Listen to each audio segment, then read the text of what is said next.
Good morning to everyone. Myself B. Tulsi Koteswari Bai, lecturer in chemistry, CRR College for Women, Eluru. In this video, I am explaining Unit 5, Thermodynamics 2. In this video, I am explaining the topics: the first law of thermodynamics, internal energy, work and heat are path functions, enthalpy and heat capacities and their relationship. The first law of thermodynamics. The first law of thermodynamics is simply the law of conservation of energy, which states that energy can neither be created nor be destroyed, although it can be converted from one form to another. Other statements of first law of thermodynamics. The first statement: the total energy of an isolated system remains constant, although it can undergo a change from one form to another. Isolated system means system in contact with its surroundings. So the total energy of system and surroundings remains constant. Second statement: whenever a quantity of some form of energy disappears, an exactly equivalent amount of some other form of energy must be produced. Third point: it is impossible to construct a perpetual motion machine, that is, a machine which would produce work continuously without consuming energy. Fourth statement: for a system in contact with its surroundings, the sum of energies of system and surroundings at a particular time remains constantly, howsoever differently it may be shared between the two. That is, at a particular time, the sum of energies of system and surroundings will be constant. Next statement is the equivalence of heat and work established by Joule also follows as the conference of the first law of thermodynamics. Next, last statement is this is given by Einstein. That is, this is also known as law of conservation of mass and energy. According to this, the total mass and energy of an isolated system remains constant in chemical thermodynamics. Mathematical formulation of first law of thermodynamics. Suppose a system, while undergoing a change from initial state A having internal energy EA to the final state B having internal energy EB, absorbs a heat Q from the surroundings and performs some work W. When the absorption of heat by the system tends to raise the internal energy of the system. On the other hand, the performance of work by the system tends to lower the internal energy. Hence, there is a change in internal energy. Hence, the change in internal energy delta E accompanying the above process will be given as delta E is equal to Q minus W. If the changes are very small, then the above equation may be represented as dE is equal to delta Q minus delta W. These two are the mathematical expressions for first law of thermodynamics. Equation 1 for the finite change, equation 2 for the small change. If the work done is the work of expansion, then delta W is equal to PdV. Substituting this value in equation 2, we get dE is equal to delta Q minus dV, PdV. Some special forms of first law of thermodynamics. The first law of thermodynamics is considered for cyclic process. That is, for cyclic process, delta E is equal to 0. For cyclic process, delta E is equal to 0. So, substituting in the equation 1, we get Q is equal to W. So, for cyclic process, first law of thermodynamics becomes Q is equal to W. That is, the heat absorbed is equal to the work performed. Second condition, for a process in which volume remains constant. When volume remains constant, change in the volume will be 0. Then W, work based on the volume, which is also 0. Substituting this value in equation 1, we get delta E is equal to QV. That is, at constant volume, heat absorbed is utilized to increase the internal energy. Next, third condition, for an adiabatic process, no heat is absorbed or no heat is evolved. So, Q is equal to 0. Substituting in equation 1, we get delta E is equal to minus W. That is, in adiabatic process, the work performed basing on the decrease in internal energy.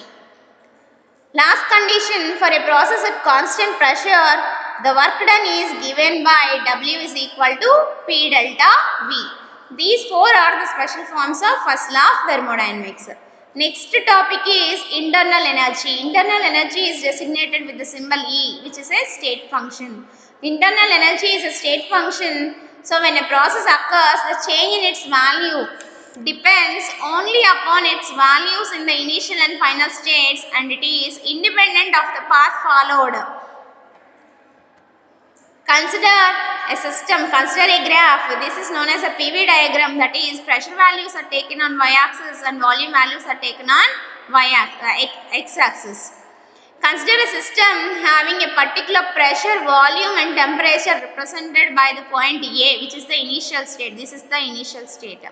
Suppose the pressure, volume and temperature are changed in such a way that the system is brought out from A to B by path 1. Here the change in internal energy is represented by delta E. Again from B to A through path 2, it is changed to its initial state. So here the change in internal energy is delta E dash. Let the change in internal energy of the system during the conversion of A to B is delta E.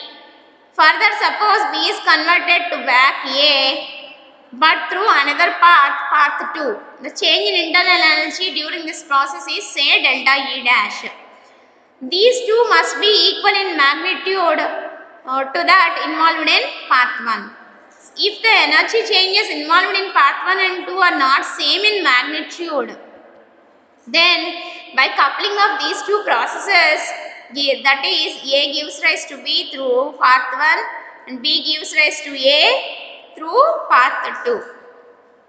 Then we consider that suppose delta E is greater than delta E dash, then the system would return to its initial state with the creation of certain amount of energy, which is equal to delta E minus delta E dash. By repeating the same cycle over and over again, the energy would be generated continuously and a perpetual motion machine would be possible. But according to first law of thermodynamics, we cannot construct a perpetual motion machine. So, our consideration is, that is delta E is greater than delta E dash is wrong. So, finally, delta E is equal to delta E dash, that is internal energy is only a state function but not path function. Hence, it is same in every path. Thus, we can say that energy change accompanying a process depends upon the initial and final states of the system and is independent of the path followed. Two important points about the internal energy. Internal energy depends upon the quantity of the substance present in the system. Hence, it is an extensive property. The internal energy is a function of temperature only. Hence, in an isothermal process, temperature remains constant. Basing on that, internal energy is also constant. So, change in internal energy will be 0. Next term is work and heat. These two are path functions. So, let us prove that work and heat are path functions. Consider a system changes from A to B. So, these may be brought about by 3 different paths. These are 3 different paths through which A is brought about to B. These 3 are the PV diagrams.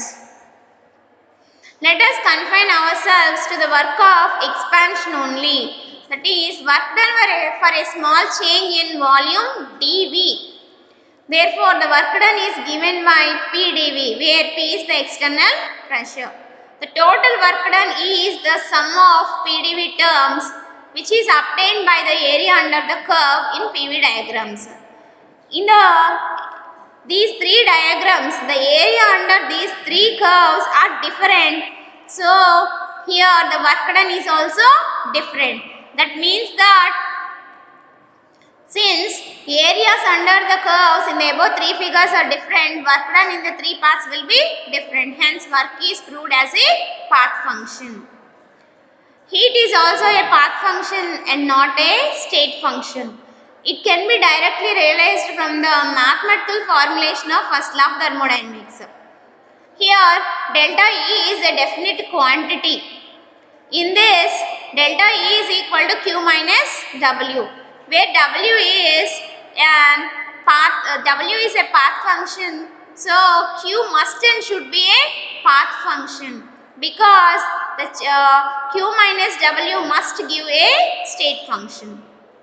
It is interesting to note that neither Q nor W is a state function, yet the quantity Q minus W is a state function. Next term is enthalpy or heat content. It is represented by the symbol H. Mathematically, it is given by the equation H is equal to E plus PV. It is defined as the enthalpy or heat content of a substance or a system is the total amount of energy stored in that substance or a system. Next, we can prove that enthalpy is also a state function. Since E is a definite property, state function, and P and V are also definite properties which define the state of a system, H, the value which must depends upon the values of E, P and V must also be a definite property depending upon the state of a system. That is H is equal to E plus PV. E, P, V, these three are definite quantities, state functions. The value of H depends upon these three values. H is also a state function. Next, we can consider the change in enthalpy. Let the internal energy, it is neither possible to determine the absolute value of enthalpy of a system, nor it is necessary to do so. Only the change in enthalpy accompanied by the change in any of the variables of the system T, P, V or number of moles of the constituents is significant and can be measured. Enthalpy, internal energy and volume of a system in the initial state may be given as H1, E1 and P1 at pressure P. Let the system gains dq units of heat from the surroundings at constant pressure P and changes to the final state having enthalpy, internal energy and volume as H2, E2 and V2 respectively. Then the enthalpies of the two states can be represented as H1 is equal to E1 plus PV1 for the initial state, H2 is equal to E2 plus PV2 for the final state. Further, the change in enthalpy delta H will be given as delta H is equal to H2 minus H1. Substituting the values of H2 and H1 in the equation 4, we get delta H is equal to E2 plus PV2 minus E1 plus PV1. So, by collecting the same terms at the same place, we get delta H is equal to E2 minus E1 plus P, let us take common value P, then we get P into V2 minus V1. Then the equation becomes delta H is equal to delta E plus P delta V. P delta V is also written as W. Therefore, delta H is equal to delta E plus W, since P delta V is equal to W. Thus, enthalpy change accompanying a process may be defined as the sum of the increase in internal energy of the system and the pressure volume work done. That is the work of expansion. That is increase in internal energy along with the work of expansion is called as increase in enthalpy. But at constant volume, since delta V is equal to 0, therefore P into delta V is equal to W, which is equal to 0. Substituting this value in the above equation, delta H is equal to delta E. But from the first law of thermodynamics, delta E is equal to Q minus W. Substituting delta E value in the above equation, we get delta H is equal to Q minus W plus W. Minus W and plus W cancel. Then finally we get delta H is equal to Q. This suffix P indicates that at constant pressure. Thus, enthalpy change of a system is equal to the heat absorbed by the system at constant pressure. From the above study, it is obvious that at constant volume, that is QV is equal to delta E. At constant pressure, QP is equal to delta H. The units of delta H are taken as kilocalories or kilojoules. Next, last topic, heat capacity of a system, which is designated by the symbol C. Heat capacity of a system means the capacity to absorb heat and store energy. If Q calories is heat absorbed by the system and the temperature rises from T1 to T2, then the heat capacity of a system is given by C is equal to Q by T2 minus T1, which is also given as Q by delta T. Heat capacity of a system is defined as, heat capacity of a system may be defined as the amount of heat absorbed by it in raising its temperature by 1 degree Kelvin or degree centigrade. This is known as the heat capacity of a system. Heat capacities for 1 gram of the substance is also known as specific heat, while heat capacities for 1 mole of the gas is also known as molar heat capacities. Since the heat capacity varies with the temperature, its value must be considered over a very narrow range of temperature. Then heat capacity of a system for a small change is given by C is equal to delta Q by delta T. The heat capacity may be defined as the ratio of the amount of heat absorbed to the rise in the temperature. Units for heat capacity is given as calories per degree per mole or joules per degree per mole. Next, we consider heat capacity at constant volume. According to the first law of thermodynamics, Q is equal to delta E plus W, or W may be written as P delta V. Therefore, Q is equal to delta E plus P delta V. At constant volume, delta V is equal to 0. Substituting in the above equation, therefore Q is equal to delta E. So, according to the definition of heat capacity at constant volume is given by Cv is equal to Q by T2 minus T1. From the above equation, Q is equal to delta E at constant volume. So, it is given as delta E by T2 minus T1 at V. T2 minus T1 is written as dou T, delta E is written as dou E for partial differentiation. So, it may be also written as dE by dt. Therefore, Cv is equal to dE by dt. The heat capacity of a system at constant volume is defined as the increase in internal energy of the system per degree rise in the temperature at constant volume, or it may be defined as rate of change of internal energy with the temperature at constant volume. Next, heat capacity is studied at constant pressure. According to the first law of thermodynamics, Q is equal to delta E plus W. W is equal to P delta V. So, the above equation becomes Q is equal to delta E plus P delta V. Also, according to the definition, heat capacity at constant pressure is given by Cp is equal to Q by T2 minus T1 at P.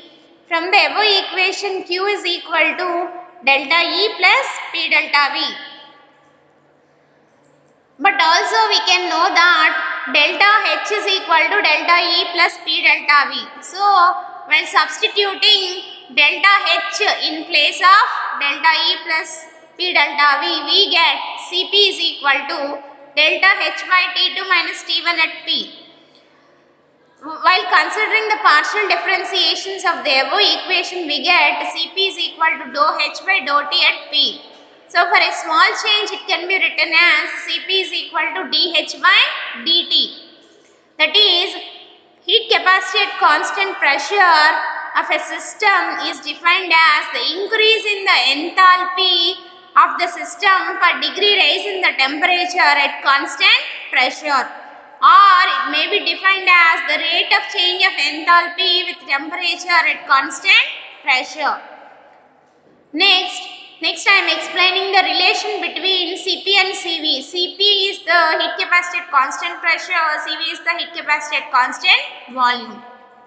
So first of all, whenever the gas is heated at constant volume, then no work is done by the gas and thus heat absorbed by the system is used completely to increase the internal energy of the gas. While the gas is heated at constant pressure, then some increase in the volume of the gas will take place, hence the gas will expand and do some external work. So thus at constant pressure, if the temperature of the system is to be raised through the same value as at the constant volume, then some extra heat is required for doing work of expansion. So in that case, Cp must be greater than Cv by an amount W, because at constant pressure gas performs some work. At constant volume there is no work. So at constant volume heat absorbed increases the internal energy. The difference between these two values Cp and Cv gives the work done by 1 mole of the gas in expansion when heated through 1 degree centigrade, that is W. Thus, Cp minus Cv is equal to W. We know that W is equal to P delta V. And for 1 mole of an ideal gas, the equation is given as PV is equal to RT. When temperature is raised from T to T plus 1, then volume changes from V to V plus delta V. Substituting these two values in equation 2, we get P into V plus delta V is equal to R into T plus 1.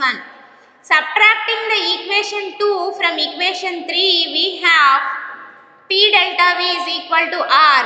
Substituting this value in the first equation, but we get Cp minus Cv is equal to R. This is the final and important relation. These are the list of reference books. Thank you.